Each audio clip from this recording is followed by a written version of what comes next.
The wind whipped through the underground racing track on the outskirts of New York, the roar of engines mixing with the scent of burning rubber and money. Damien Sterling stood beside his matte black Bugatti Chiron, jaw tight, eyes colder than the Hudson in February. Some idiot playboy laughed. "Yo, Damien, you actually brought your little fiancée today?" Damien's gaze sliced toward the voice like a blade. He didn't answer. He just peeled off his Tom Ford jacket, tossed it into the back seat, and slid into a racing suit that hugged every cut line of his body like it was custom-made by the devil himself.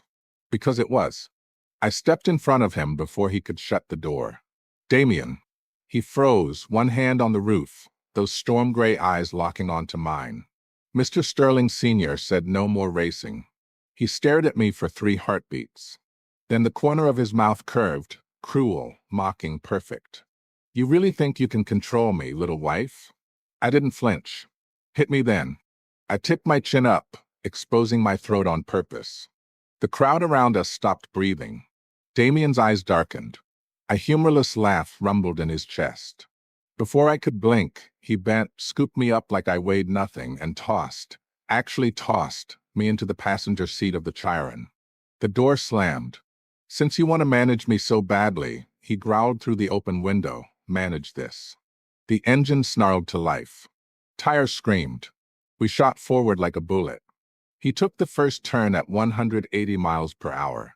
I screamed, clutched the seat, and squeezed my eyes shut. "What the hell are you doing?" "Teaching you a lesson, baby girl." His voice was ice over fire. "No one tells Damien Sterling what he can't do. Not even the woman I'm supposed to marry. She's mine. Every scream, every breath, every tremble of her body in that seat, it all belongs to me." We crossed the finish line first, of course. When the car finally stopped, I was seeing stars. Real ones. Damien stepped out, all calm predator, and yanked open my door. "Well." He leaned in, lips brushing my ear. "Still want to manage me?" I turned my head and vomited all over his $5,000 racing boots. Dead silence. Then I wiped my mouth, looked up, and smiled sweetly. "Yep. Still managing." His face went blacker than his car. Without a word, he turned and stalked off. I followed, feeling strangely victorious. Later that night, in the glass-walled penthouse overlooking Manhattan, 78 floors above a city that bowed to the Sterling name, I stood on the terrace in one of his black dress shirts, barefoot, city lights glittering like diamonds spilled across black velvet. Damien appeared behind me, silent as a shadow. His arms caged me against the railing. "You threw up on me today," he murmured against my neck. "You deserved it." His teeth grazed my skin. "Careful, little wife. I still owe you punishment." I turned in his arms. "Then punish me, Mr. Sterling." His eyes flared. In one motion, he had me pinned against the floor-to-ceiling window, the entire city watching as he kissed me like he wanted to ruin me. Because he did. And I wanted to let him. She's mine. The city can look all it wants. She belongs to the devil in the penthouse. 2 nights later, at 2:17 a.m., my phone buzzed. "Unknown number. Get dressed. We're climbing Bear Mountain." Now. I stared at the text. This man was insane. An hour later, I was wheezing my way up a trail in designer sneakers, while Damien moved like a panther in moonlight. "Keep up, baby girl, or I'll carry you the rest of the way. Don't you dare." He scooped me up, tossed me over his shoulder, and kept walking. At the summit, just before dawn, he set me down, and the sky exploded into rose gold and violet. I couldn't speak. He stood behind me, arms around my waist, chin on my head. "Beautiful, isn't it?" His voice was softer than I'd ever heard it. I nodded. Then I coughed hard. The cold mountain air hit my lungs wrong. Damien's jacket was around my shoulders before I could blink. On the way down, I twisted my ankle on a root. Pain shot up my leg. I sank to the ground, biting back a cry. Damien crouched in front of me. "Up." "No way. I can walk." He turned, offering his back. I stared. "Now, Anastasia." I climbed on. His heat soaked through me as he carried me down 1,000 stone steps. I buried my face in his neck, breathing him in cedar, smoke, and something darker. Mine. Every heartbeat against my chest is mine. Every tear she cries is mine to kiss away. Back at the penthouse that night, I found a cake in the fridge. For words written in perfect script, happy every day. I turned. He was leaning in the doorway, pretending he hadn't been waiting. You bought this? It came like that. Liar. He crossed the room, backed me against the marble island. Thank me properly, little wife. I rose on tiptoe and kissed him. He kissed me back like a starving man. The cake stayed in the fridge. We never ate it. We were too busy devouring each other on the kitchen counter, his belt hitting the floor, my dress ripped open down the front, his hand fisted in my hair as he growled against my throat. Good girl. Take your punishment like you begged for it. 2 weeks later, at a private club in Soho, some trust fund idiot ran his mouth about me while I was in the bathroom. I came back to find Damien holding a broken crystal ashtray, blood dripping from the guy's forehead, the room frozen in terror. He looked up, saw me, and the monster vanished. His bloody hand opened toward me. Hurts, he said, voice soft. Kiss it better, baby. Everyone stared as I walked straight to the devil and pressed my lips to his knuckles. That night he took me home in the Maybach, rolled the partition up, and pulled me onto his lap in the back seat. Touch her and die, he whispered against my lips like a vow. You're mine to ruin, Anastasia. Only mine. Valentine's Day, he bought me 11 red roses on Broome Street because the little girl selling them said 11 means you're his favorite. He tried to play it off. They were cheap. I took the roses. Are you my favorite too, Damien? He looked away, ears red. Shut up. Later, in the back of the rolls, he tied my wrists with the red satin ribbon from the roses, pressed me face down against the leather, and showed me exactly how favored I was. I still have those bruises shaped like his fingers. They're my favorite jewelry. But then she came back. Yvonne, the girl everyone said he was supposed to marry. Childhood sweetheart. Perfect match. The one who left when he went blind at 18 and came crawling back the second his sight returned, and the Sterling Empire was his again. I saw them together downtown.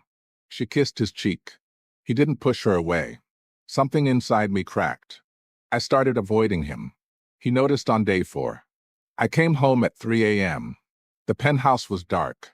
Then the lights snapped on. Damien stood there in nothing but black sweatpants, eyes lethal. Why are you hiding from me? I'm not. He stalked forward until my back hit the wall. Look at me. I couldn't. He cupped my chin, forced it up.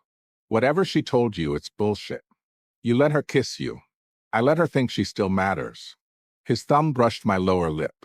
She doesn't. No one does. My voice cracked. Then why? Because I was waiting for you to fight for me, little wife.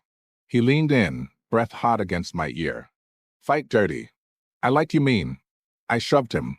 Hard. He laughed, dark and filthy, and kissed me until I couldn't remember my own name. The next night, he dragged Yvonne to the penthouse while I was there. 10 minutes. That's all he gave her.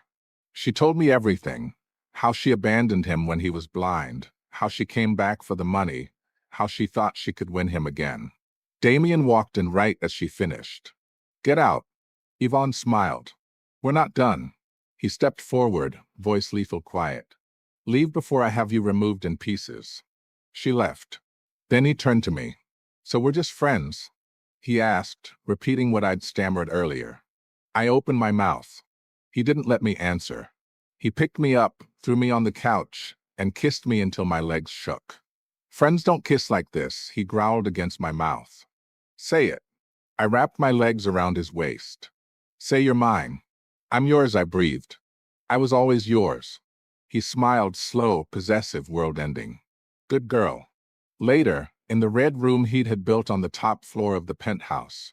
Silk ropes, black leather, Cartier diamond cuffs that cost more than most people's houses. He tied me to the bed and made me scream his name until my voice gave out. When I was shaking and wrecked beneath him, he pressed his forehead to mine. I was blind once, he whispered. Then you walked into my darkness and became my light. I don't deserve you, Anastasia Steele. But I'm keeping you anyway. I kissed him through tears. Too late, Mr. Sterling. I already decided you're mine. He laughed low and dangerous. Then marry me tomorrow. In the garden at the Hamptons estate. Just us, the ocean, and a priest I'll pay to keep his mouth shut. I pretended to think about it. He bit my neck hard. Say yes, baby girl. Yes. He slid the 20-carat black diamond ring he'd apparently been carrying for weeks onto my finger. Mine. My wife. My queen. My everything. Touch her and die. Breathe near her and die.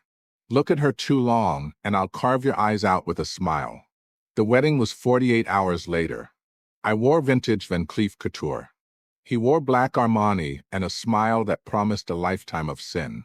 On the private jet to our honeymoon in Capri, he pulled me into the bedroom suite at 40,000 feet, locked the door, and spent 6 hours making sure the Mile High Club would never be the same.